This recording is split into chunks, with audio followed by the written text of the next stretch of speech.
Today is Wednesday, September 29, 2021. Roland Martin Unfiltered, broadcasting live from the University of Texas at Arlington, where I'll be speaking here on campus in a couple of hours. On today's show, streaming live on the Black Star Network, fallout continues when it comes to the failure of the Senate to pass the George Floyd Justice Act. You also have Republicans who also 2 days away from saying, hey, what the hell? We're going to let America default on its credit. What will happen? Will they step up and actually allow Democrats to increase the debt ceiling? We'll break that thing down. Also, we'll talk with the attorney out of Tulsa, where they actually had a court hearing yesterday where they are trying to establish reparations for the people who were the descendants of the Tulsa 1921 race massacre. We'll talk to Demario Simmons. Also, I sat down with author, of course, noted historian Gerald Horne, talked about his new book called The Bittersweet Science, Racism, Racketeering, and the Political Economy of Boxing. It's a fascinating conversation. You don't want to miss that. So, folks, we got a great show for you. It's time to bring the funk. I'm Roland Martin Unfiltered with Black Star Network. Let's go. He's got it. Whatever the biz, he's on it. Whatever it is, he's got the scoop, the fact, the find. And when it breaks, he's right on time and it's rolling. Best believe he's knowing. Putting it down from sports to news to politics. With entertainment just for kicks, he's rolling. It's on go, roll, roll, y'all. It's rolling Martin, yeah. Rolling with rolling now. He's funky, he's fresh, he's real, the best, you know he's rolling Martin now.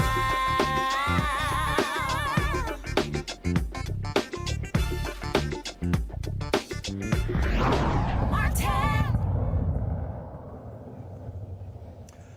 All right, folks, welcome to Roland Martin Unfiltered here on the Black Star Network. South Carolina Senator Tim Scott continues to assert that he was not going to support a George Floyd Justice Act that actually limited or cut funds for police. Democrats continue to insist that was not the case. You had a couple of police unions that came out yesterday with a strong statement saying there was nothing in the bill that actually said that. And so I actually reached out to Senator Tim Scott. He cited several sections in the bill. He said he was going to have his staff send me a copy of the bill. That was last night. I'm still waiting.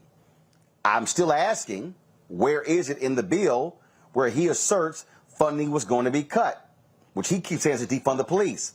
I can't find it. Maybe my next guest knows what he's talking about. Linda Williams, she, of course, is the president of NOBLE, the National Organization of Black Law Enforcement Executives. She joins me now from Nashville. Linda, glad to have you on the show.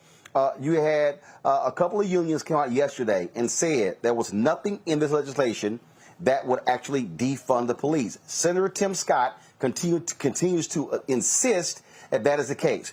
Have you seen any evidence to support the position that he is taking at the bill that Democrats were proposing was going to make financial cuts to the police? Thank you, Roland. Good to have to be here again. And let me correct, I'm immediate past president. I just passed the torch. Okay, but got I was it. very pivotal in my presidency all of last year, and that is not correct. Matter of fact, Noble sat at the table to help create the language for the bill.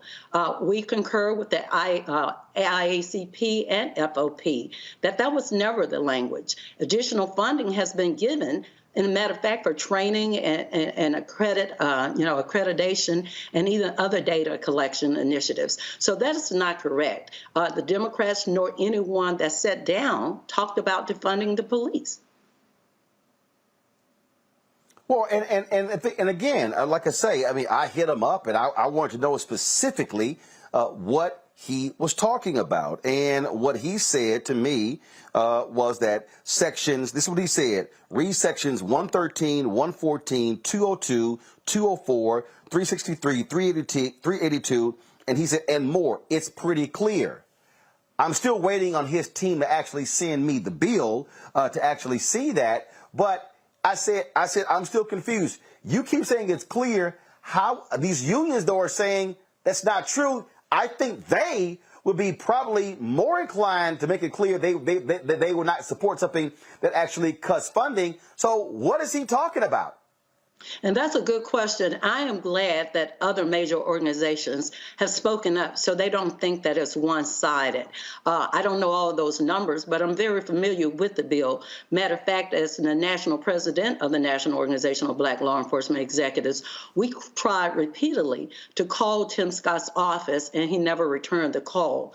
I sat at the table with Cory Booker and even worked on legislation and, op-eds with Sheila Jackson Lee. We're very, very much on the same page, and where he comes from left field to use this as a stall tactic, it's just not fair, and it's not true, because it's not any language that was created and that we worked to put into the bill. So let me correct this. Let me be real clear. You're saying that the National Organization of Black Law Enforcement Executives reached out to Senator Tim Scott to sit with him to discuss this bill, and his office never returned Noble's calls. That is correct. As national president, when we sat at the table repeatedly with Cory Booker and others, just to get an understanding so that we could have our voice, so that we could put the language that would be a benefit for, community engagement for police officers, as well as a better, rapport with our communities. And so in trying to do so and to level the playing field that we could get feedback from both sides, we never received a call back from Scott's office. So what do you think should happen now? You have the White House that says they are going to move forward with an executive order, but the reality is, according to that statement yesterday from these other unions, they said there needs to be a national standard and when it comes to policing, so you don't have this patchwork of different rules and laws from different states. So even though you have an executive order, you still need the enforcement of the law. What would you say to Senator Tim Scott, Senator Cory Booker? Would you say, hey, get back to the table, stop spending all this damn time on doing television interviews, and hammer out a deal? You say it better than I can, Roland. Absolutely. Get back in. This is something that our country, this is not, anything that's to divide us. Law enforcement is an extension of the communities. And the fact that we're at this repass that we are now, it's time that we sit down, forget our differences, and work on our commonalities, that law enforcement are here as the guardians of the community. And of course, that means to protect the rights and the responsibilities law enforcement have, but to make them accountable to the communities that we protect and serve. So time is out for, all the interviews and the stalling tactics. We need to get to the table and come back with something. Something is better than nothing, and we all have to give and take. But it's something at a time in our history that would mark this moment in history for those generations to come, that we couldn't get it right. But the time is now, and the time has passed, that we have to put aside our difference and have the transformation that we need in law enforcement in our communities. I've reached out to different families. The George Floyd family, not happy at all with what is taking place. They're deciding what is next. I'll be perfectly honest with you. I think what should happen is simple. I think the George Floyd family and other families should come to Washington, D.C., and they should, actually, before they come, they should say, we are calling a meeting, and we want Scott at the table. We want Graham at the table. We want McConnell at the table. We want Booker at the table. We want Schumer at the table, and Senator Dick Durbin at the table, and say, we want y'all to meet with us to explain to us why y'all can't come to a deal. I think this is the moment where the families of those who are affected, Walter Scott family, there in South Carolina, all those families should say, no, we're going to come to Capitol Hill and see if y'all are willing to sit down with us. And then, and you know what? Bring the cameras in and say, share with us, tell us to our face why y'all can't come to a deal. And, I'm with you. If you keep doing the same thing the same way, you're going to keep getting the same results. All of those persons that sit on Capitol Hill, those are public servants. They are not above reproach or above the law. And maybe it takes the outcry from citizens, from folks like the George Floyd family and so many other that have become, victims of this ongoing tragedy in our country. So I stand with them. The time is now. We can't keep pushing the envelope. We don't want a repeat of what has happened. We need some relational transformation in this country. And if it starts from the very citizens and the law enforcement agencies and the congressmen and legislation for this uniform and these standards, we have to do that. It has to be law, because if we leave it at the discretion of law enforcement, then we'll continue with the same issues that we have always had. The time is now. We have to come together and set aside our differences. It's not a black and white. It's not a red and blue. It's an American problem. And as citizens of America, we have to do better. All right. Linda Williams, immediate past president of Noble. Well, appreciate it. Thanks a lot. Thank you. And you take care and keep up the good fight. All right, thanks a lot. We're going to go to my panel right now. A. Scott Bolden, past head of the National Bar Association Political Action Committee, attorney in Washington, D.C. Robert Patillo, of course, with Rainbow Coalition, Peachtree Street Project, Coalition Project, and also Brianna Cartwright, political strategist. I want to talk all three of you. That, to me, Robert, is, if you want to talk about really forcing something, imagine if the families of people who've been impacted by police shootings, if they say, we're coming to Capitol Hill on Tuesday, Scott, Booker, McConnell, Durbin, Schumer, Graham, be at the meeting. I would dare one of them to say they're too busy to meet with them. Well, Roland, I think that's a great idea, but I don't know how much that will actually move the needle, because we all know what the operative facts are on the ground. And as Tim Scott articulated on Sunday, Republicans are more interested in scoring political points than they are in actually ameliorating this issue. This idea that but here's why. But Robert, here's what it does. What it does is it says, no. You sitting here saying it's not this, it's not that. No. Sit across from the table. So you keep saying this here. Have the unions there. To me, you forced them to be in a room. Ain't no more dancing around. No more sitting here. Oh, is this, is that? Say no. Because it's a lot different when you got to say it to a family member's face than when you say it on Fox News and CBS's Face the Nation. But these people have lied to the families' faces before. We've heard Lindsey Graham say that he supported police reform. We've heard Grassley say that he supported police reform. We've heard McConnell and Tim Scott say they were going to shepherd this through. At the end of the day, they're a far-right Republican GOP base does not want any form of police accountability or police reform. First, they said that it was the qualified immunity was the reason they couldn't get behind a compromise bill. Now they're saying that it's quote-unquote defund the police why they can't get behind the compromise bill. The truth is that the police unions and many of these law enforcement organizations control the GOP, and there's absolutely nothing that they would agree to. So what would they have to do is find those names, find those Republicans who said they are behind this, and then fight like hell to make sure that you can get them on board. Right now, there are no Republicans who are held to account. That's why they trot Tim Scott out there to pretend to be the face of it as their black friend to argue about this. But at the end of the day, they don't have the numbers on the Republican side of the aisle because it does not poll well among Republican voters. This whole back the blue thing is very strong on the GOP side, and they think that anything that will help minority communities or help African American communities, frankly, that will help poor white communities who are also the victims of police brutality also is a negative for them. And also, they do not want Joe Biden to have any wins on his record going into the midterms. Let's understand the GOP benefits through recalcitrance. That the government shuts down and the COVID numbers go up. If the economy crashes, if you can't get police reform, you can't get voting rights done, that helps them in 2022. Brianna, bottom line is this here. I think something dramatic on the part of the families is necessary so you don't have the constant back and forth political sniping here that you keep hearing on television. I hear you, Roland. I do not know if that will necessarily be enough, right? We've been at this for a while. I think that Tim Scott, honestly, as we've seen in other times, exhibits not caring about the people. So I think he can do the same thing in front of their face and be a doofus as, on TV, et cetera. I mean, going back to what was previously stated, even if, qualified immunity was the reason why there couldn't be a deal, that's just, that in itself is problematic, because the reason why we had, qualified immunity basically strips away what we had when we passed this prominent civil rights law bill.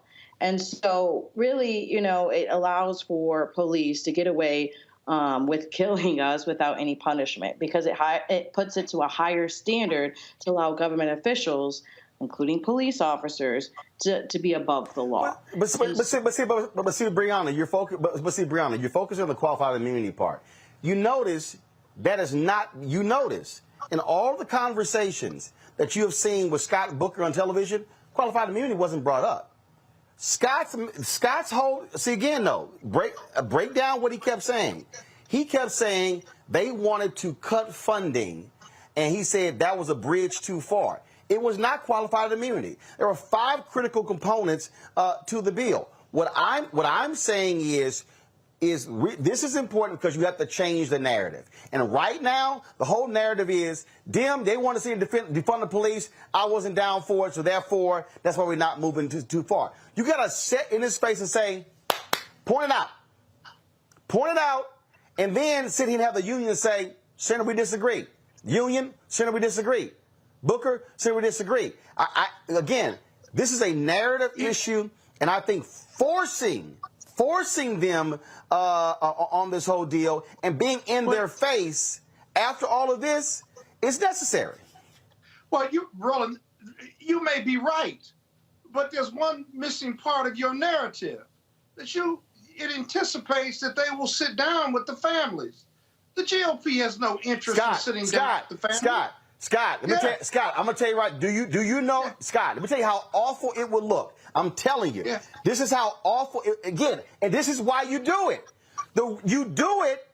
Okay, the visual. What I'm talking about, you have the visual. Imagine. No. Scott, follow me here. This is what I'm talking about. I'm talking about narrative. I'm talking about putting it on Front Street. If you have a visual of 10, 20, 30, 40, 50 family members walking up those steps on Capitol Hill, going into a meeting room, cameras are there, Democrats on one side of the table, and you waiting to see Republicans show up. Now you have changed the narrative, and now you have forced them to have to defend. Why would you not sit down with the families? That's what I'm talking about. But your narrative slightly changed. You said Democrats and Republicans and the families. What you just said was the empty chairs. That is a great strategy, because now that's how you change the narrative. My point was, you're not going to get the Republicans to come for that photo op for all the reasons my colleague just said. There are no points in it. And I told you, and I told Monique Presley 3 months ago, when Monique sat here and said, I looked the senator from South Carolina, Lindsey Graham, in the eye. He's committed to police reform. I said then, and I'll say now, they can fiend whatever you want them to fiend, but they vote with their feet, and what they say about police reform is not the same as what they're going to do. They didn't do it. I told you they weren't going to do it. And by the way, the black senator from South Carolina, hold on, he's not talking to you or me or the Democrats when he says they wanted to defund the police. He's talking to the Republican conservatives for their rally call that says we can't do that. Of course. And so you're giving the Republicans really too much credit, because they don't care. And you have to care to be embarrassed. You have to care to work with the other side. They have zero interest in police reform. Zero. But Scott, again, what I'm talking about is it still is a question of tactics and narrative. Demario Solomon Simmons, we're going to talk to him about the Tulsa hearing on yesterday. Hold on. Attorney Demario Solomon Simmons, we will discuss with him about the Tulsa hearing in a little bit. He wants in on this conversation.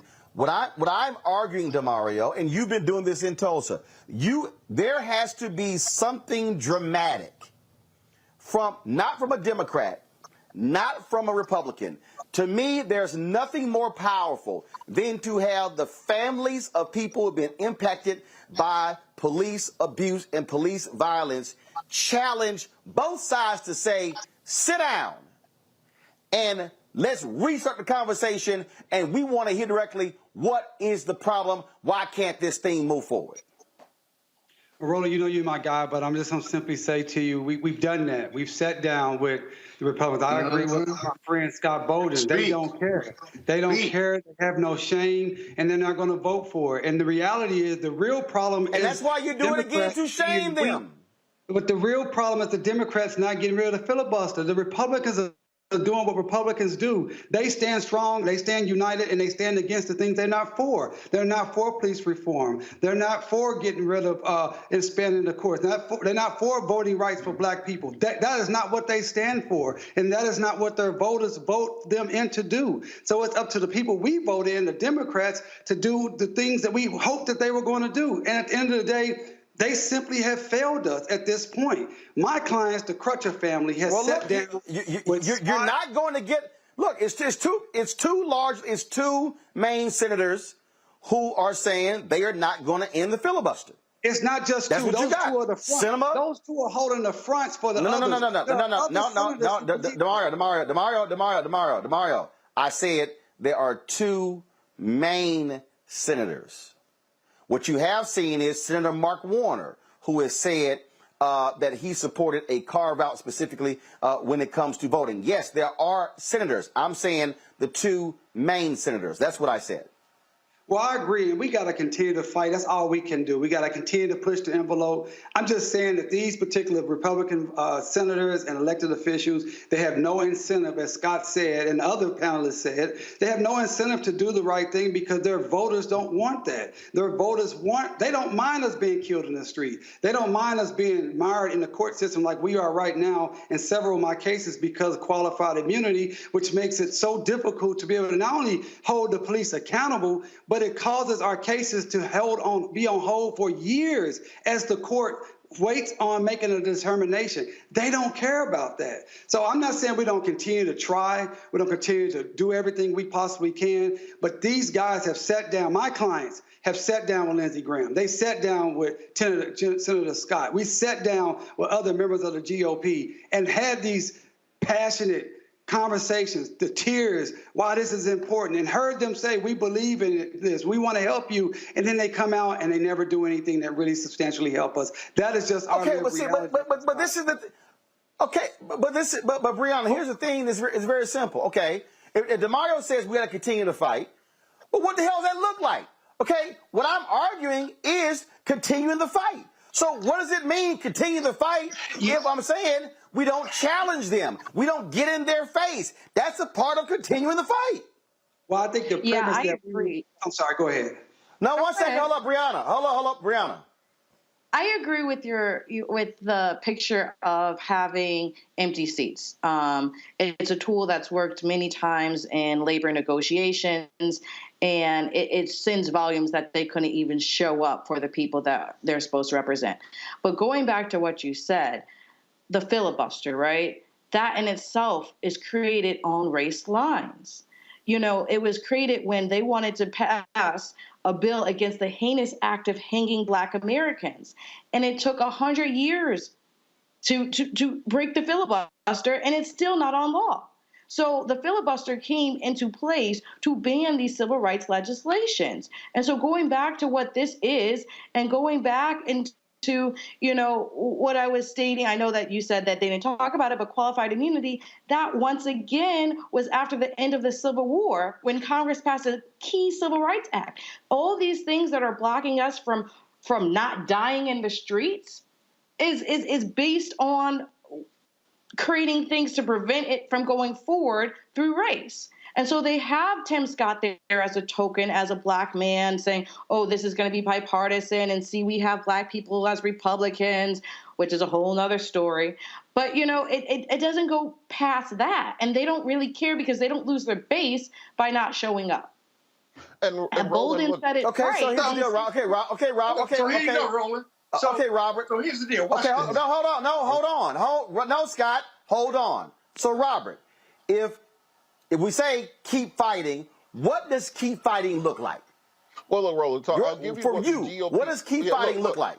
I'm going to give you exactly what the GOP talking points are going to be to the empty chairs. They're going to come out and they're going to have Tim Scott there. No, that wasn't my question. No, Robert. Roland, you got to let me respond. Okay, answer the question. Let him talk, Roland. Let him talk. What the Republicans are going to say is, Scott, I'm host of the show. I got this. Look, all they're going to say is we are not going to be taking part in any political stunts. We've been trying to work with Democrats for the last 2 years. Suggested the Justice flat. All they are attempting to do is move the ball down the field, and they want to cover up for Democratic mayors and their failures to address police reform on the local level. This is why Democrats need to be petitioning Joe Biden and the Senate leadership on the filibuster. That empty chair moment worked with trying to get Mark Warner, trying to get Joe Manchin and Kristen Sinema to come up off of opposition to the filibuster. That is where the battle lines are going to be. There are not 10 Republicans who will vote in favor of any form of police reform. Not 10 off the Senate. Robert, you did not answer my question. Not going to get ashamed Robert. I'm going to ask you again. Answer this question. If we say let's keep fighting, what does that look like then? The fight is over the filibuster. The fight is over getting rid of the procedural rules and passing it on a 50-50 party line vote and having the vice president be able to break that tie. Right now, we do not have 50 Democrats you're on board. still not answering the question. No, you're still not. Stop. No, you're still not answering the question. I agree with getting rid of the filibuster. I'm asking you again. What do we do? What does that look like? What do the people do? What is it? I'm talking about the action, not getting rid of the filibuster. What should people be doing to make that a reality? That's what I'm asking you. Well, one, it has to be petitioning the president, making sure our congressional leadership are meeting with the president on a regular basis to impress upon him the need to get rid of the filibuster. Also, we have to be lobbying Joe Manchin, Kristen Sinema, Mark Warner, and any others who are against that policy proposal on a regular basis. We cannot simply keep talking to the senators who already agree with us because they are already impotent on this. But we are going to need presidential leadership when it comes to abolishing the filibuster, not these lukewarm statements, because this will never get passed if we are waiting for 10 Republicans to come across the party lines. Joe Biden's administration. Question. That is what I'm saying. We have to address these senators who are against repealing the filibuster. Even if you want to do a cutout just for voting rights and criminal justice reform, that can be done and maintain the filibuster for other issues like national security, going to war, those sorts of things. But if you do not get rid of the filibuster on criminal justice reform, you will never get anything through. And you need the president and the vice president and Senate leadership all singing from the same sheet of music. Right now, there is no leadership on the issue. And the reason you got to turn. Okay, I'm gonna ask No, Scott. One second. First of all, hold on. I'm going to say who speaks next. I need everybody to chill. DeMario, answer the question. If we say we are going to keep fighting, what does that look like? What should the people be doing? What should the people be doing to try to make this thing happen? Okay, doing what? I want to know specifically, because people are watching and listening, and they're saying, all right, I need some marching orders. Marching orders is not Biden should do this, Schumer should do this, the Dems should do this. What should we be doing to force them to do it? That's what I'm asking. DeMario. Right, and I can answer that question because we're doing this right now. Number one, in a specific case of the crutches, we're going to the Department of Justice trying to seek relief that they can provide us. We are talking to our Democratic senators. We are talking to the White House. And I agree with the brother that just was speaking. We need to put the pressure on the President of the United States of America to come out with a forceful statement that this filibuster must go away. He was elected by black people because he said he was going to be for racial equity and that he was going to do the things that we needed to do so we could vote and live without police violence and have an opportunity to be successful and safe in this country. He has not done it. He came to Tulsa to talk about the massacre. He talked about equity, but he hasn't done anything. He hasn't passed anything. He hasn't signed an executive order. He hasn't come out and said, I am against the filibuster. I want this bill passed and the filibuster needs to go away, period. He has not done that, and that's where the fight is. These Republicans are not going to change themselves.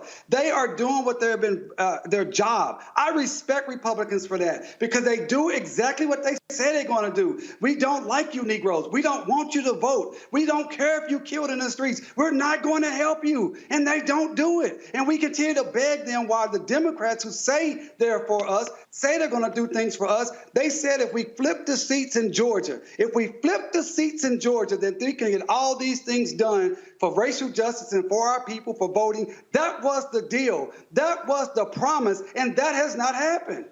Period. This is what I'm hearing, Scott, which I said a couple of months ago. When are you going to see on this very issue, when people were getting arrested at the United States Senate? What did I say? There should be folks sitting here chaining themselves to the fence of the White House fence. That is, wherever Biden goes, he is seeing those voting rights activists. He is seeing those folks demanding George Floyd Justice Act. The reason I'm saying what to do is because we are excellent at saying this needs to happen to get the bill passed, but people are saying, I need to know how to channel my action. People are saying on the very set, who am I calling? What number am I calling? Who's organizing that? Who's driving that? That's what I'm talking about. It's one thing to say we got to end the filibuster. We have to then empower the people and direct them on where to go, who to call, what to do, at what time. Otherwise, they're like, I'm ready to fight. But there are groups doing it. But there are groups doing it. This fight is far more sophisticated than that, though. Because one second. Scott, 1 second. Scott is talking. Hold on. Scott, go. This fight is far more sophisticated than taking it to the streets and getting arrested. We've done all of that, right? This White House has got to step up.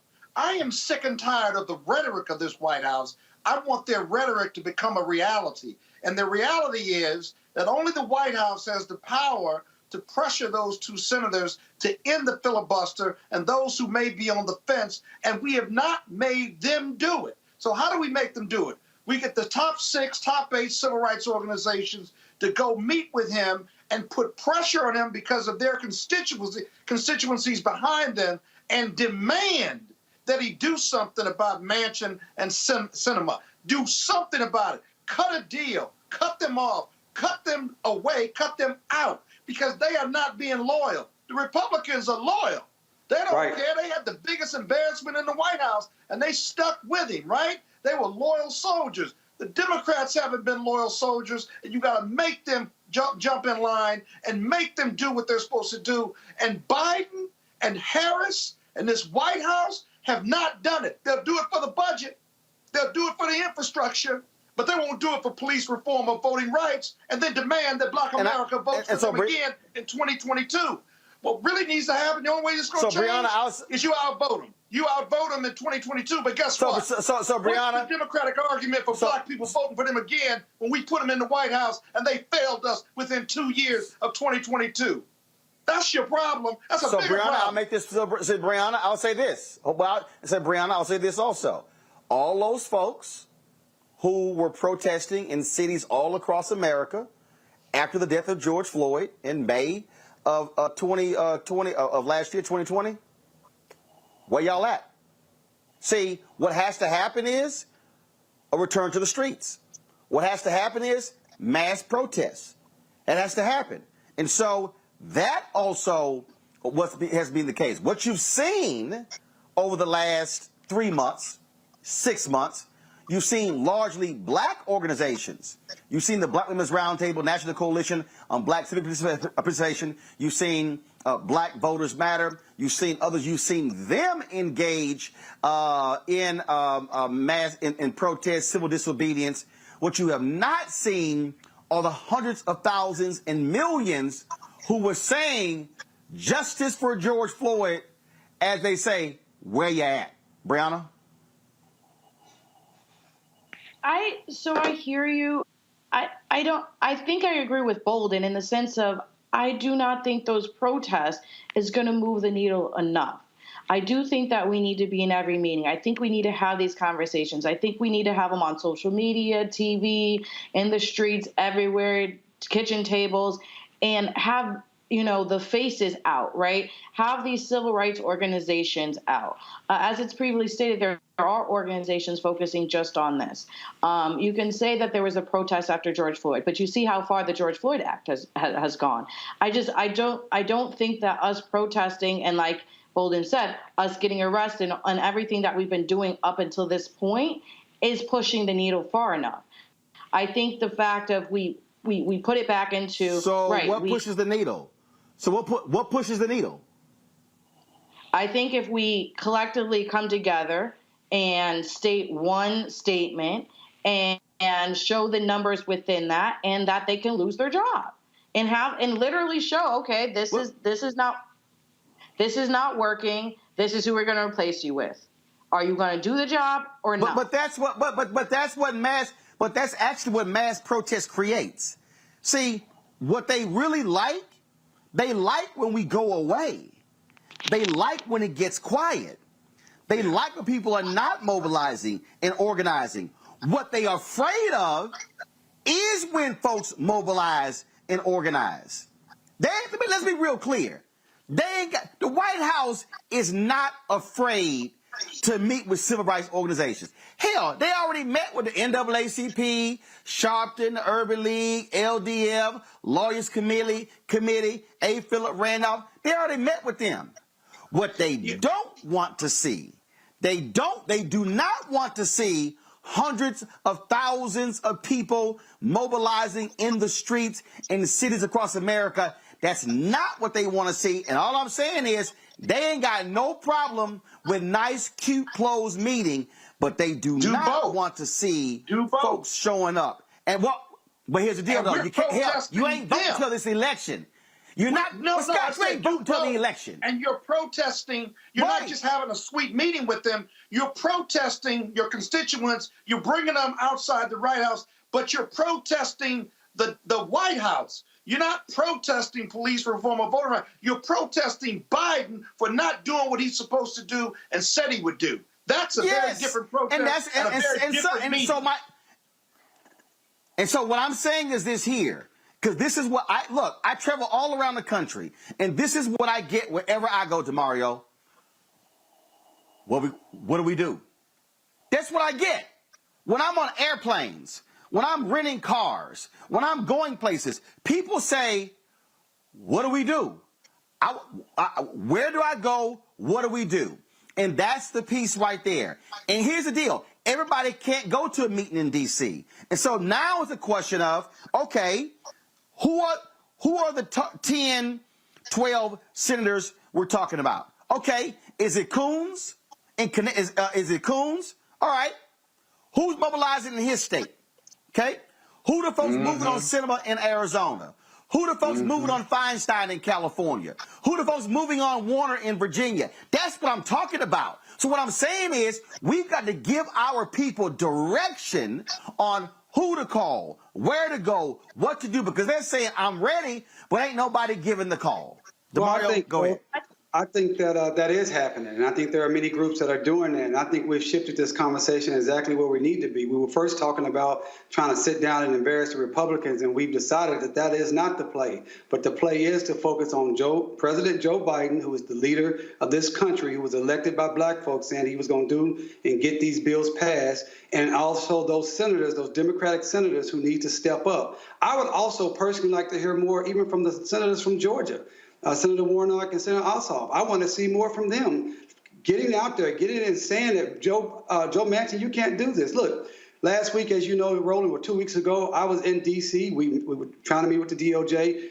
As you know, Dr. Tiffany Crutcher, my client, we ran into Joe Manchin on the street because we were at the wharf and he lives down there. And she went up to him and she challenged him right then and there. Now, we want these Democratic senators to do the same thing. Stop playing nice with these folks. Our lives are on the line, period. Our lives are on the line, period. I said it again, our lives are on the line, period. It is not time to be trying to talk nice, anything. How the hell did Lyndon B. Johnson Lyndon B. Johnson was able to get the most consequential civil rights legislation passed in 100 years. 1964 Civil Rights Act, 1965 Voting Rights Act, 1968 Fair Housing Act. He was able to do that with the most overt racists, people that were still calling us niggas in public. He was able to use the powers of the presidency to get that done. That is what we want to see from Joe Biden. Right now, tomorrow, he should be signing executive orders. I'm sorry. That's not what we're seeing from Joe Biden. No, guys, hold on. I said no. I said, DeMario, your final comment on this, because I got to talk about the Tulsa deal, and then I got to go give this speech. So, DeMario, yesterday, y'all had the hearing in Tulsa before a judge. What took place yesterday in the Tulsa courtroom? And we had our first historic hearing in 100 years of this issue. We got in front of Judge Carolyn Wall, and she allowed us to present our case. It went 6 hours of argument, which Scott knows is a very long time in the courtroom. Our 3 living survivors were actually there, and they stayed the entire time. And listen, we were able to put forth a magnificent case. I'm so proud of my team of lawyers from around this nation, came together, put on the very best case possible. And all we're asking at this point is that the judge allow us to move forward. The defendants, the perpetrators of the massacre, those who bombed and murdered our people and continued this harm for 100 years are trying to kick us out of court. They want the judge to do what every other judge in Tulsa has ever done, not giving us an opportunity to prove our case. But we feel very strong about the opportunity to prove our case.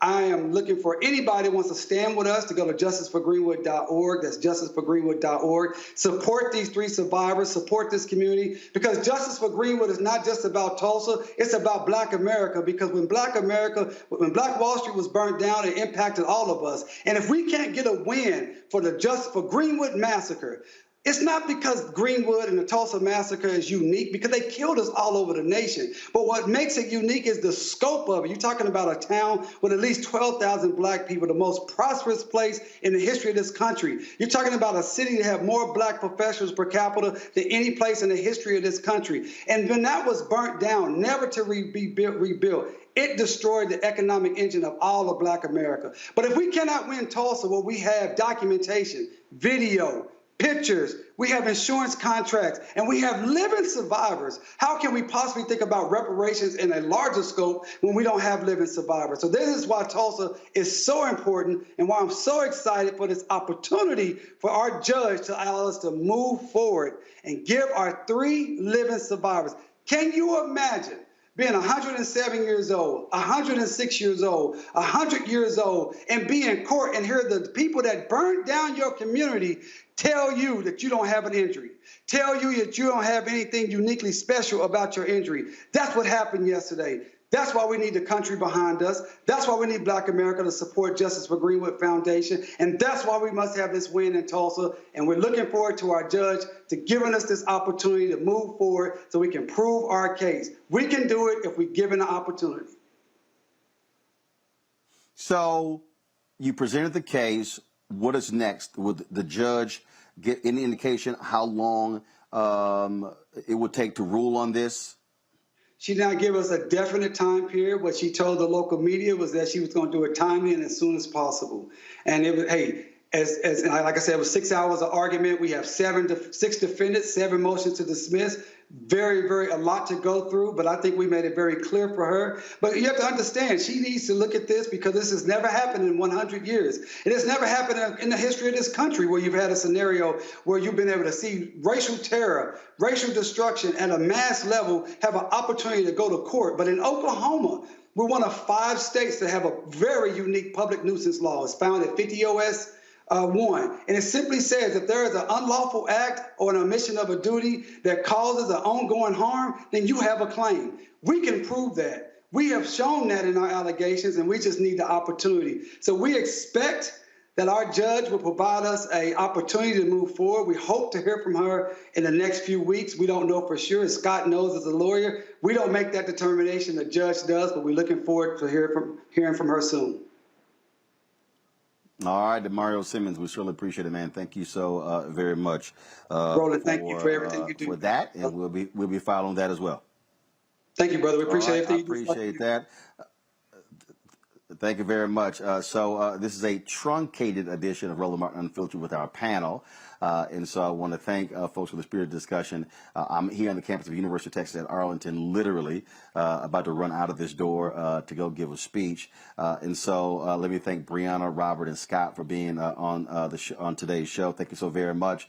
Folks, we had an opportunity to talk with author Gerald Horne about his new book that deals with boxing, racism, the money of boxing, the politics, some amazing insight that Gerald Horne uncovered in his latest book.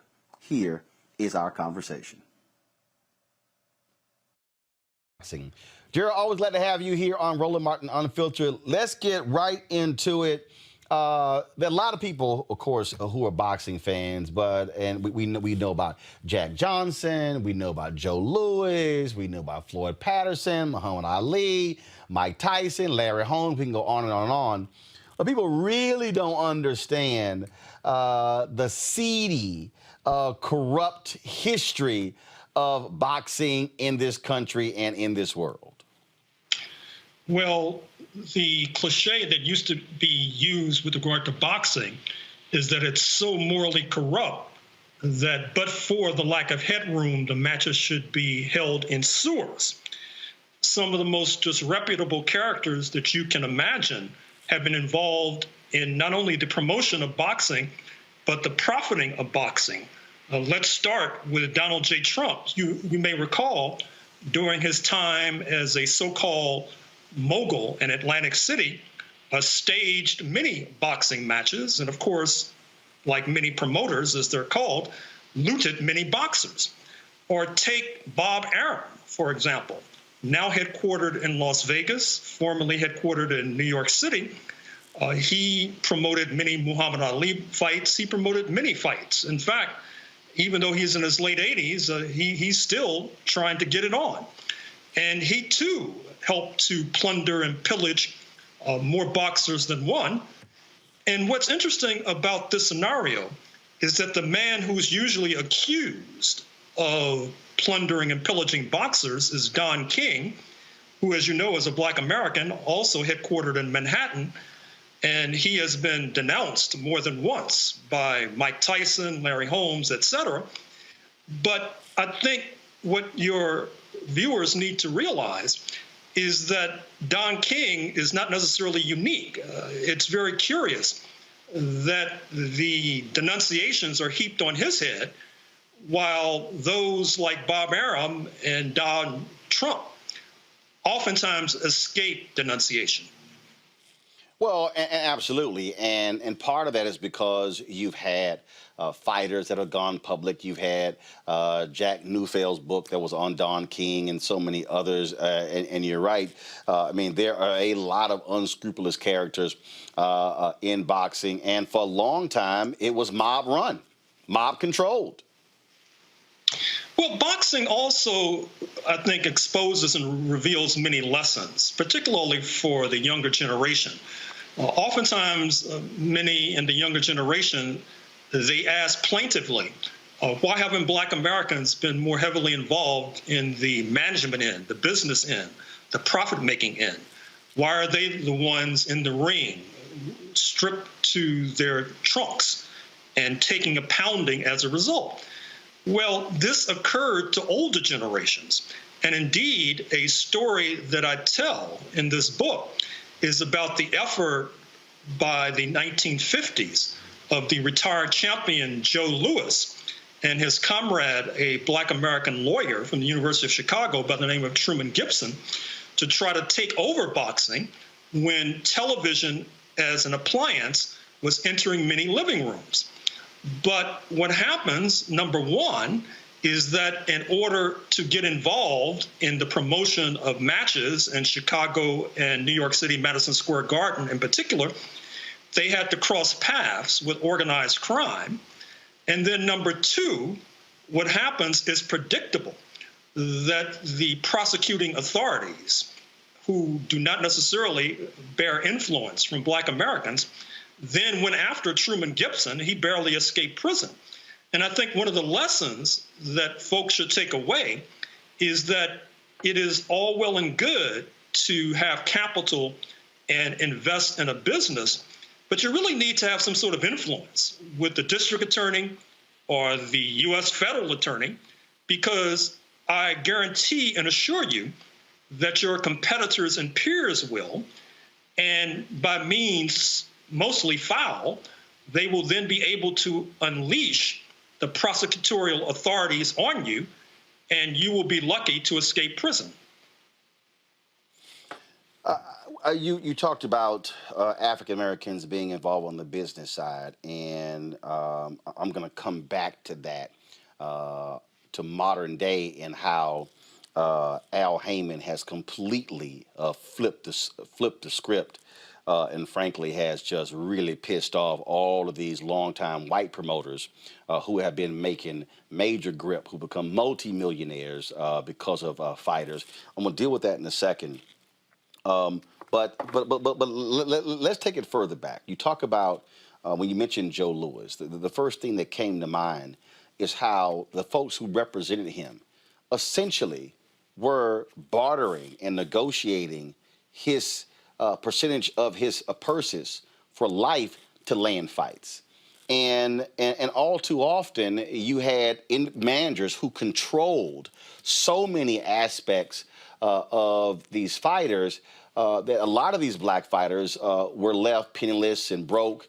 And really, first of all, is it correct to say that Muhammad Ali, even though he had to deal with Arum and King as well, in many ways flipped the switch, if you will, on how boxers took control of their whole apparatus? Talk about that.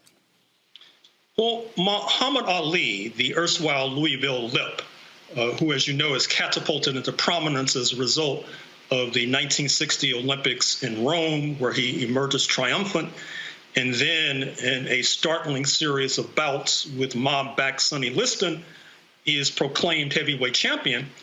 And then he turns the tables when he announces that he's a member of the Nation of Islam. And I think that connection should not be downplayed, because in my estimation, in my telling of the story, the Nation of Islam gives Muhammad Ali a certain kind of backup. More specifically, the Fruit of Islam gives the heavyweight champion Muhammad Ali a certain kind of backup. And therefore, he has a cadre, he has a core of men behind him who are willing to back him to the hilt, which obviously became necessary when he told Uncle Sam that he was not going to be drafted and conscripted to go fight in Vietnam. And there was a systematic and concerted effort to deprive him of his ability to fight in the ring and earn gigantic purses. And then he did another 180-degree reversal by becoming a kind of performer. On college campuses, for example, he acted in a number of movies, for example. He had a off-Broadway stage production, for example. And so Muhammad Ali, to a certain degree, was able to escape the snare that had gripped so many fighters.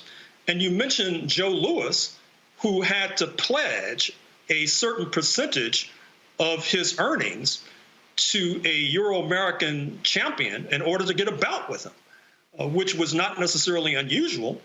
Or take Henry Armstrong, with roots in Mississippi and St. Louis, who pound for pound, as used to be said about Sugar Ray Robinson, may have been the greatest fighter of all in terms of the number of championships he held simultaneously.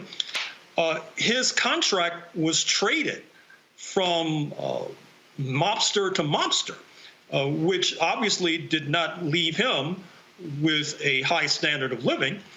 And speaking of which, I start off the book talking about Bo Jack, B-E-A-U Jack, who was a star fighter of the 1940s.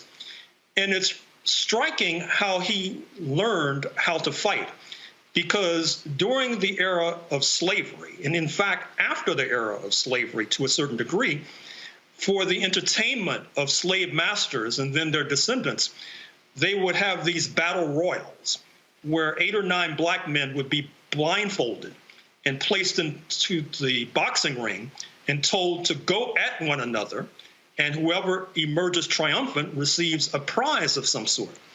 Well, Bo Jack of Augusta, Georgia, proved to be a startling success with the so-called battle royal, and that's how he became an expert fighter.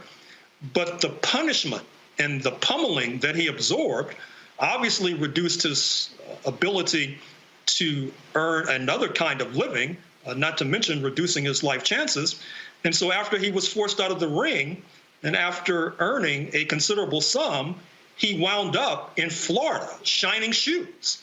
And this was not necessarily unusual for these black boxers, because one of the reasons that the book is called The Bittersweet Science and not The Sweet Science, which is the term that's oftentimes appended to this sport, is because many black boxers suffered so tremendously in order to barely earn a living, in order to basically feed their families. You talked about, and obviously in that part there, the racketeering part. Let's talk about the racism part. We can go back to Jack Johnson. Man, white folks lost their mind when this brother. And describe for people, because first of all, boxing today is such a sad state. And really, boxing that we know it, you rarely get the kind of attention that you used to. People now used to look at the UFC, which is a different type of fighting.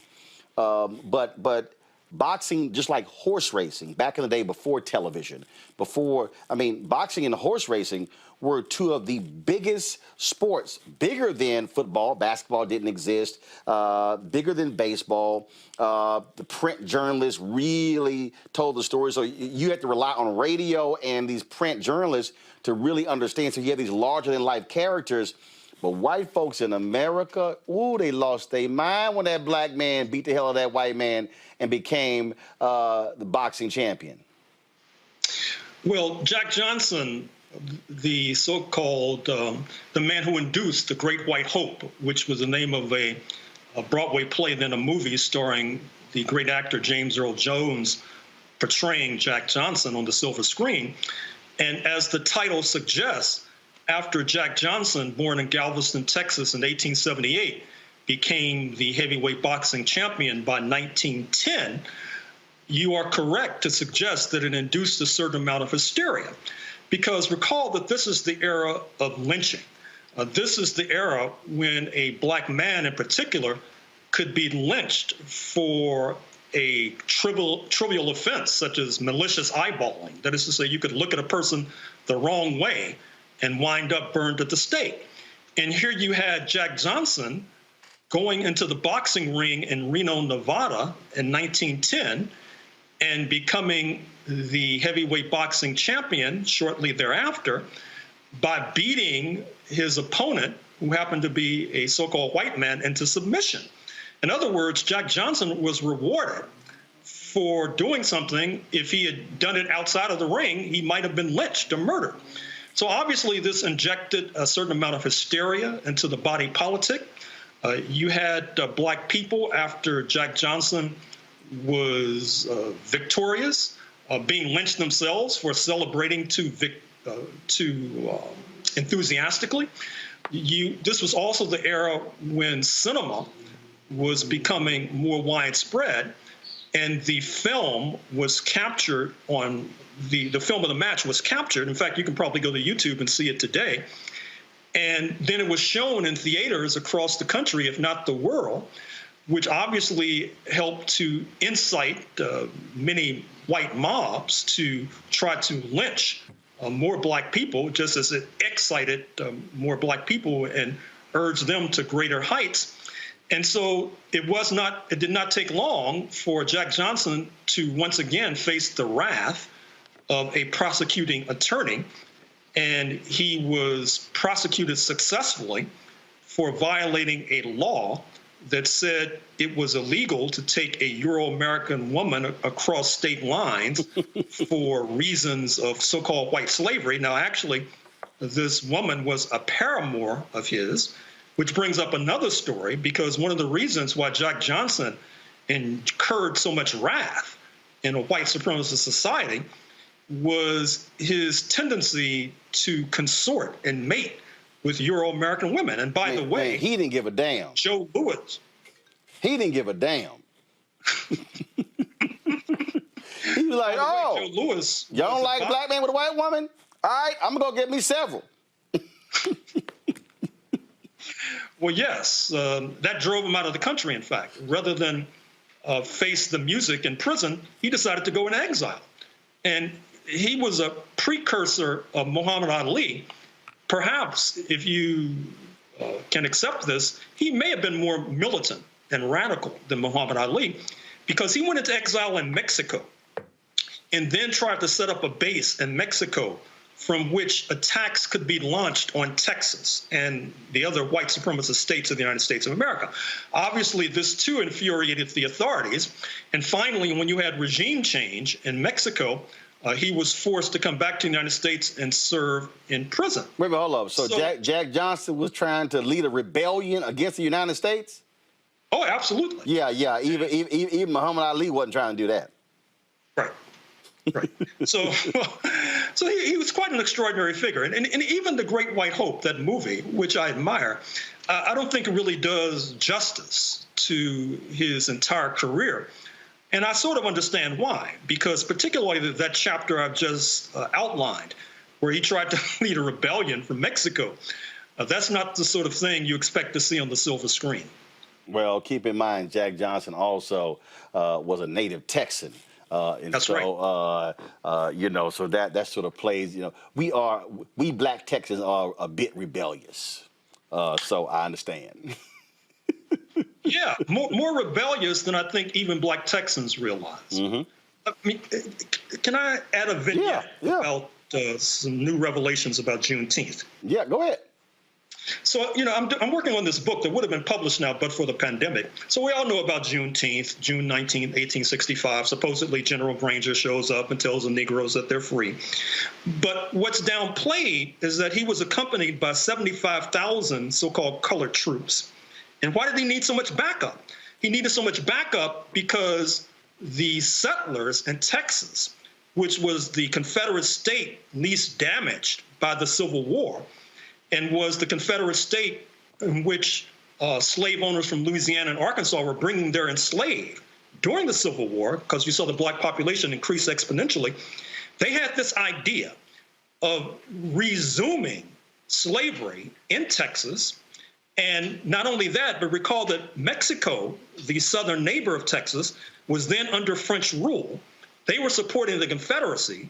And so many of the black people were going to be deported into Mexico to continue slavery. Jefferson Davis, the head of the Confederacy, he was captured after the fall of Richmond trying to escape to Texas so he could lead this rebellion. So these 75,000 black troops then became a hammer against the French troops in Mexico, against the Confederates in Texas, and helped to save the United States from resuming the U.S. Civil War under a different guise. Wow. And that I actually had not heard that. Where'd you discover that? I've been spending a lot of time doing research in the past few months during the pandemic, reading microfilm on lockdown, U.S. State Department reports from Mexico, for example. Also, you know, excuse me if I'm going on too much about this. No, go ahead. But, I keep telling you, Gerald, it's a black-owned show. We good. Go ahead. We can talk about black stuff. We good. Okay. So the French in Mexico had brought African soldiers from Algeria, which they had colonized in 1830, and also from Egypt and Sudan, which they deeply influenced, thousands and thousands to Mexico as backup. And that's why General Granger needed these 75,000 so-called colored troops, because this was going to be, pardon the expression, another battle royal that was going to unfold. And the man in charge of the Confederate effort, Matthew Fontaine Maury, M-A-U-R-Y, who until last year had a statue in his honor in Richmond, Virginia, he was the mastermind of this plot to continue slavery. And by the way, even before then, he had this other diabolical plot of deporting all the black people. This is before the U.S. Civil War, deporting all the black people to Brazil. And that plot was also thwarted, which helps to explain why we are now in North America speaking English and not in Brazil speaking Portuguese. Wow. That is some deep history right there. When you talked about just the deeply embedded racism, it is still stunning in boxing. It is so American. It is so American. It is so white American, historically speaking, to how they would treat Joe Louis, how they would demean black people. But when it was time to fight the German, now we're all Americans. It is sort of like, black soldiers fighting in World War I, fighting in World War II, fighting in Korea and Vietnam. Oh, you're an American. Oh, but when you bring your black ass back to the United States, you a nigga. And that's really, and I need people to understand that, because it still exists. The Olympics. Oh no, it's the flag. No. Put those things aside. It's the flag. It's the flag. It's all about country. You put country first. Well, hell, hold up. If it's all about country, well, make it about country when I come home. And that existed in boxing. How these racists would just love and adore watching Joe Louis and other black boxers in the ring. Oh, but I'm sorry, you can't come into this restaurant. You can't come into this store. You got to go through the kitchen. I mean, all of that stuff. That to me is just, it is still mind-boggling to imagine living through that and dealing with that and that contradiction. Well, just as a footnote, I'm sure you've heard the story about how longtime NBA All-Star Dominique Wilkins, a black American star, who, of course, starred for the Atlanta Hawks. Hall of Famer. A presumed celebrity in Atlanta. He was turned away from a restaurant recently. And I think it was in Buckhead, which, as you know, is trying to secede from Atlanta because I guess they don't want to live under a black mayor. But with regard to Joe Louis, you are correct. Recall that he had these significant fights in the 1930s with the German fighter Max Schmeling. And he lost one of those fights, 1-2. But what's remarkable is that Joe Louis then went on to raise money on his own dime through promoting U.S. war bonds. When the United States was in a war with Germany, he did yeoman duty and yeoman service for the United States government at its time of need. And yet, after World War II ended, circa 1945, and particularly after he retired, circa 1949, 1950, the U.S. authorities, the taxman, the Internal Revenue Service, came after him with a vengeance. They figuratively held him up by the ankles and shook him until all the coins fell out of his pockets. And then when he tried to promote boxing with Truman Gibson, as I talked about a moment ago, then they went after Truman Gibson, and he barely escaped prison. And ironically enough, after all of the money that Joe Louis earned as a result of these attacks from the U.S. government that he served so loyally, he wound up as a greeter at a Las Vegas casino. That is to say, akin to a person who greets you when you walk into a Walmart. He did not end up very well, and it's a very sad and tragic story indeed. When we think back to the early days of boxing, and going through the 60s, were there any African Americans who are unheralded, who we don't know about, who were doing amazing things that don't get the credit, don't get the attention? And again, because when we think about, again, boxing, it's, again, we go on the line. They can talk about, again, Sugar Ray Robinson and Joe Louis, Jersey Joe Walcott. They can talk Muhammad Ali, Sonny Liston, and there are a few others. But were there, unknown characters who really were cultural warriors who we really should know more about? Well, I'll have to bring up Truman Gibson again, because in some ways he was the Don King of the 1950s. Where was he from? Except he didn't get paid like Don. Where was he from? Don King got paid. Right. I mean, some of the deals that Don King was involved in, that they still boggle the imagination. I mean, multi-million-dollar deals on a regular basis. Truman Gibson had the smarts and intelligence and managerial competence of Don King, but during the 1950s, he was not able to get paid like Don King. And in terms of boxers, I'd once again bring to your attention some in the sub-heavyweight categories, because the heavyweights tend to get all the publicity. Yep. Of course, Floyd Mayweather exempted. I'm speaking of the predecessors of Floyd Mayweather. Not only a boxer like Sugar Ray Robinson, who you mentioned, who, as you know, was oftentimes viewed as the greatest fighter of them all, but those who were in that same chronological era, boxers who I've mentioned, such as Henry Armstrong, Bo Jack, and going back to the turn of the century, Joe Gans. I think if there are any youngsters in your audience who are budding boxers, they really should study Joe Gans, G-A-N-S, because a lot of so-called scientific boxing was based on what he developed over a century ago. And basically, you probably can find books and perhaps even movies that demonstrates his scientific way of boxing. And as a matter of fact, Jack Johnson, in some ways, patterned his boxing style after Joe Gans, G-A-N-S. You mentioned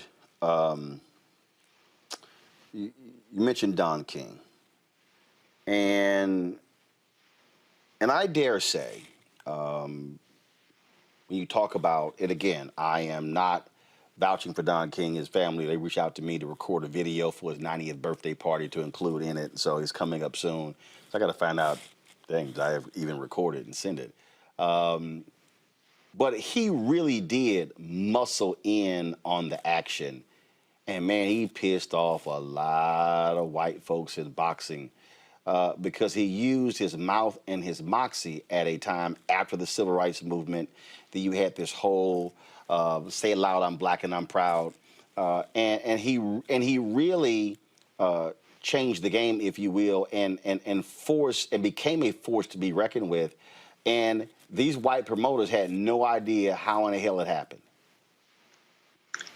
Well, you know, it's interesting about Don King and his ability to muscle his way up into the top of the pyramid in terms of boxing.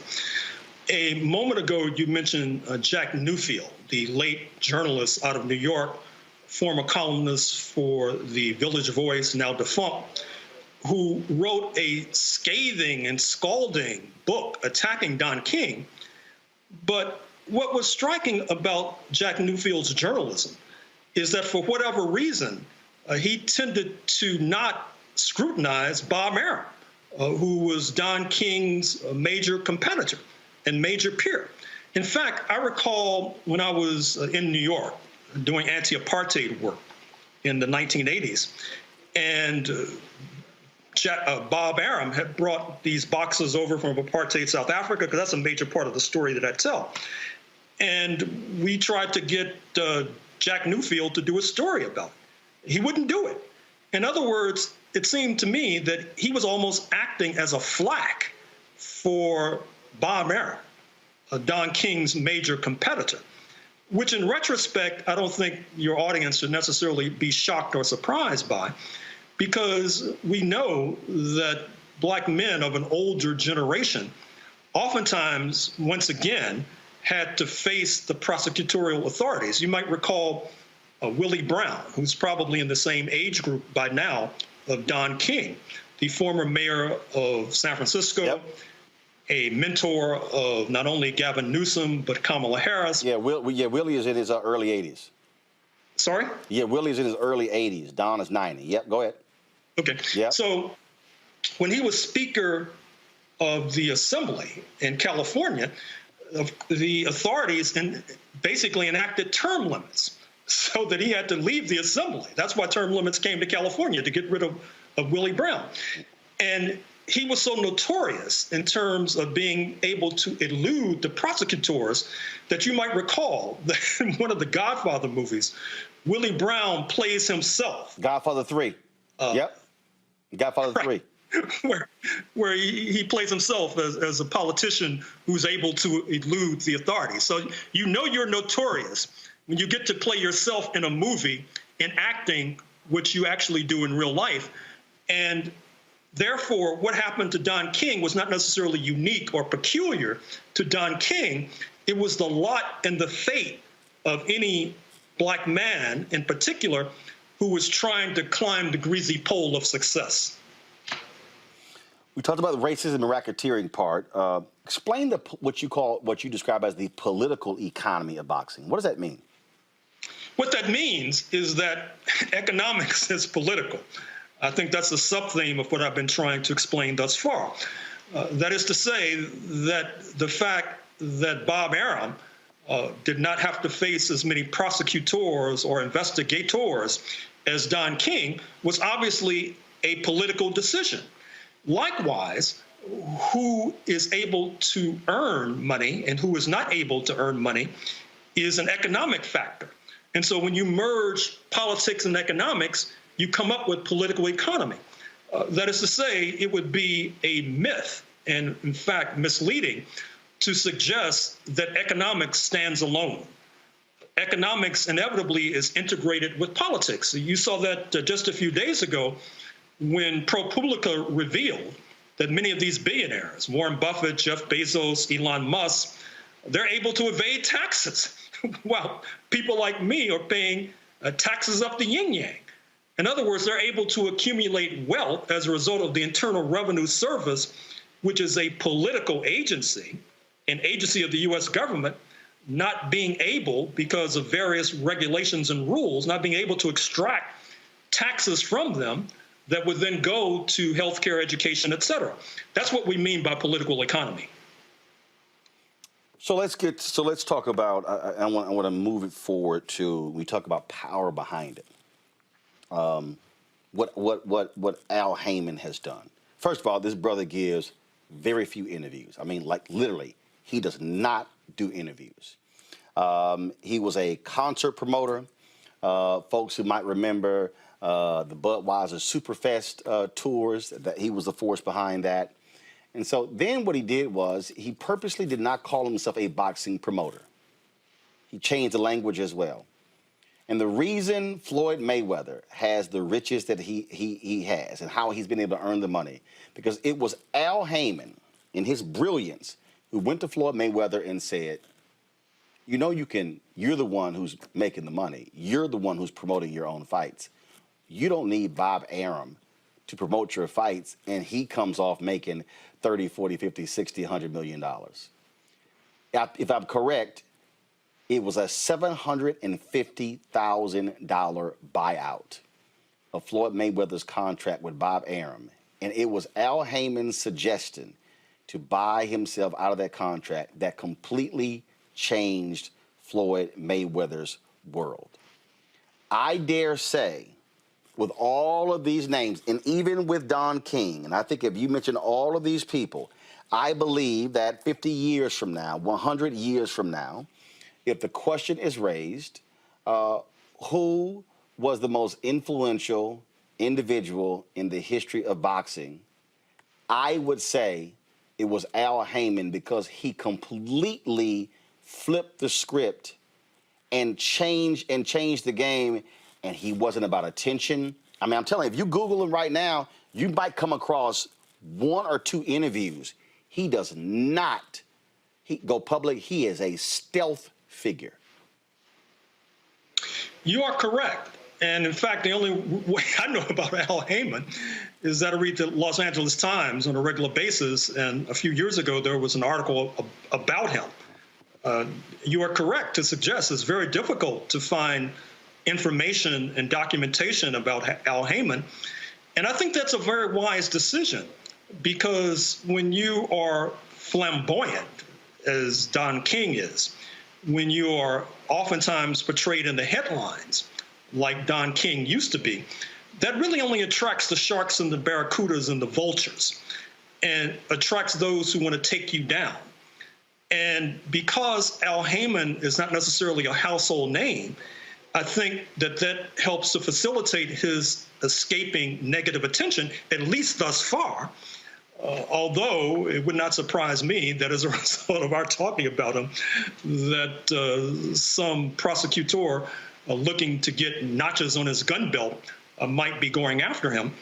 But even this last Floyd Mayweather encounter in the ring with Logan Paul, I understand that as a result of the fee and side bets that Floyd Mayweather made in favor of himself, that Floyd Mayweather might have walked away with millions of dollars, millions and millions and millions of dollars from that one celebrity fight, so-called.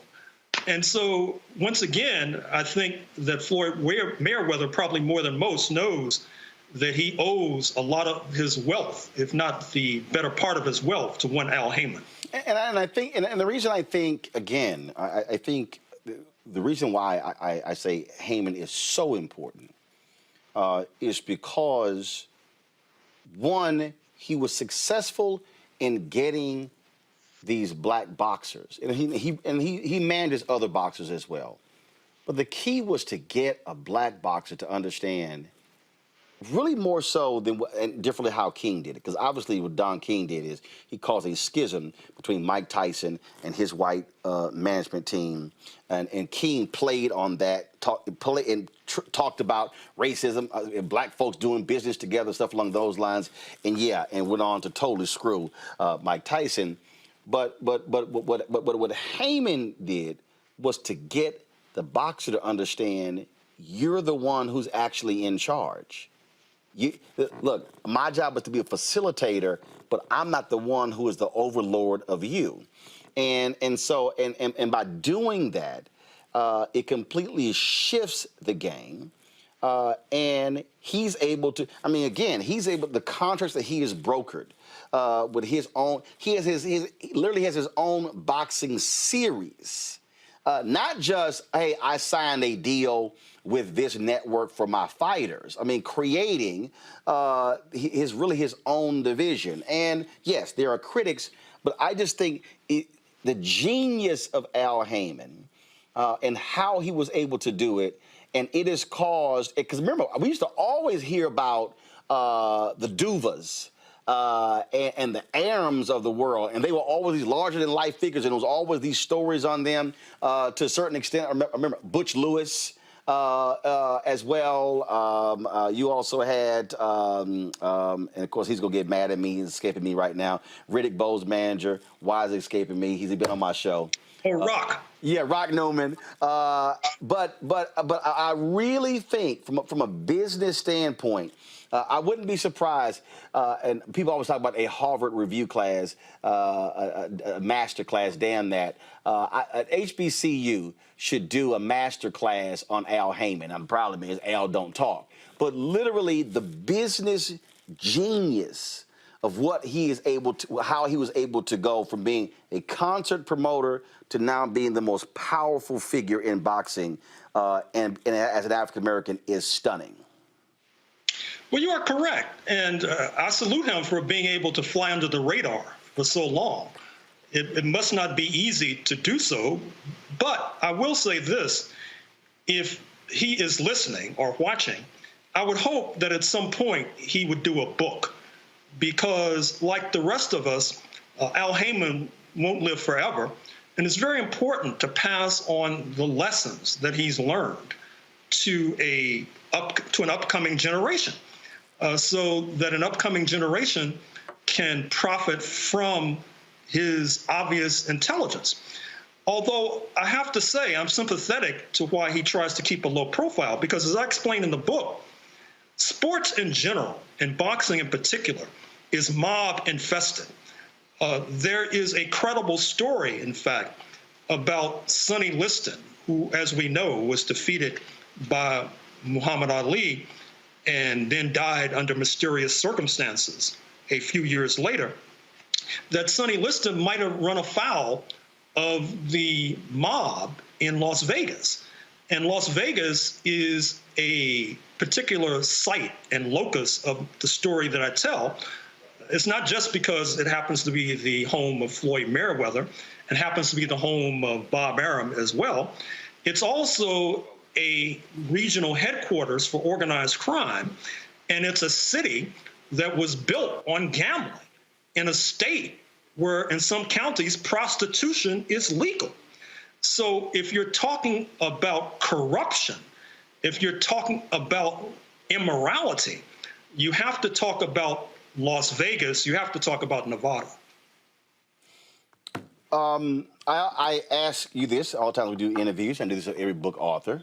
And the question I always ask is, all the research, what was your wow moment that you uncovered that caused your eyes to just get big and you say, this is unbelievable. Wow, this is crazy.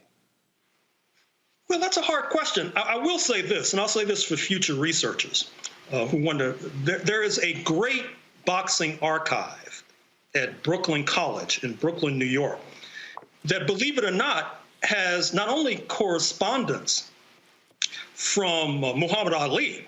I saw Muhammad Ali's medical records at this archive, which as early as the early 1980s, a doctor at Columbia Medical School had diagnosed him with having a kind of Parkinson.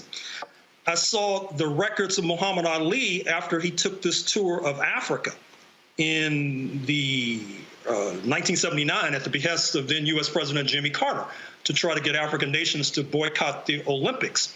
So those sorts of primary documents about Muhammad Ali is sort of a kind of goal for researchers. And with regard to the aha moments or wow moments, it's just all the killings. I just made reference to Sonny Liston, and I mentioned him only because people are familiar with his name. But it's astonishing how many boxers have been murdered over the years. I mean, if you don't get killed in the ring, you can be killed outside of the ring. And disproportionately and overwhelmingly, those who are being killed outside of the ring are these black boxers who refuse to go along with the mob. So I'll close on this particular segment by saying that I encourage other researchers to visit this boxing archive at Brooklyn College. And there's another one at the University of Notre Dame in South Bend, Indiana, that is not as rich in documentation as Brooklyn College's, but is useful nonetheless. That's a tip to up-and-coming writers about boxing. I do want to ask you this here because I think people also don't understand this here, and there have been other books and documentaries done on this here. Boxing was a savage sport, grossly unregulated, and it was numerous deaths in the ring that caused this country to say, we got to put a stop to this. And wasn't there a point when they literally even stopped showcasing boxing on television because of the savagery? Well, boxing, in a certain sense, suffered from saturation. At one time, there might be 3 or 4 boxing matches on television every week, 4 or 5 every week. But that was like an overdose. It's as if you have 4 or 5 professional football games on television every week, and I think the NFL is coming to that point of saturation as well. But you are also correct to point to the savagery and the bloodlust that characterizes boxing. As noted, I just talked about people being killed outside of the ring. Of course, you might recall the match in 1962 between Emil Griffith of the Virgin Islands and Benny Paret with roots in Cuba, where Benny Paret had insulted Emil Griffith before the match. And when they got into the ring, Emil Griffith systematically executes Benny Paret. He dies in the ring. And the referee does not stop the fight, amazingly enough, as the crowd is cheering for more. It's almost like the Roman gladiators of old, when those men who were so unfortunate as to have to fight lions and then would be eaten as the crowd would cheer. That's what we were dealing with not so long ago, and to a certain extent, even today. Well, you're absolutely right, and that's how sort of people looked at it. And then, I mean, you had Congress that actually took action, not only dealing with that, but also there was a bill named after Muhammad Ali that also was there to protect the interest of boxers.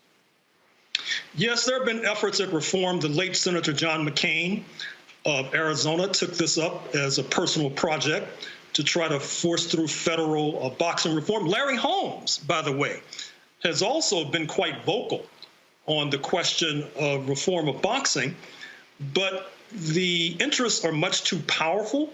And then there's the deregulation. I mean, for example, you have 50 different state regulating authorities, with the most powerful ones being in Nevada, New York, California, New Jersey. And so if any of those particular states would move to tighten regulations, well, then the boxers and the promoters would simply move to, say, Kentucky, for example. That's why you need a federal law. And of course, boxing, to a certain extent, has been outflanked by these other kinds of pugilism, UFC, for example, which John McCain described as human cockfighting, Thai boxing, for example. In some ways, the lust of the audience for blood is now being slaked and stoked, not by the kind of boxing that we grew up with, but by UFC and various kinds of martial arts.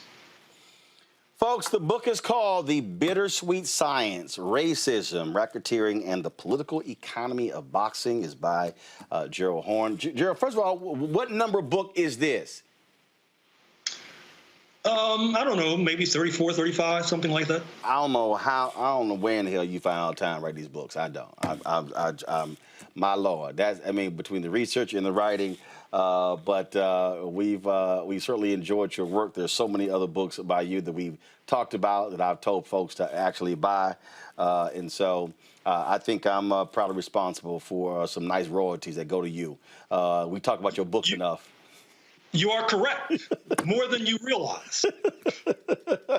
Well, that's why we have this show. I've read many of them, not all of them, and still reading them, and I'm definitely going to check this one out. So, Gerald, I appreciate it. And then next time I got to Houston, y'all, this is how bad it is. I'm going to have to bring all of my books from Gerald, and he's going to have to sign them all. I have a whole shelf of just for signed books. I'm going to have a whole separate suitcase for Gerald's books for him to sign. Gerald, I appreciate it. Thanks a bunch, folks. And of course, y'all, he's professor at University of Houston in my hometown, and I'm sure your students get a kick out of learning your class, but you probably make them do a whole lot of research. Absolutely. Gerald, thanks a lot. Thank you. Good luck.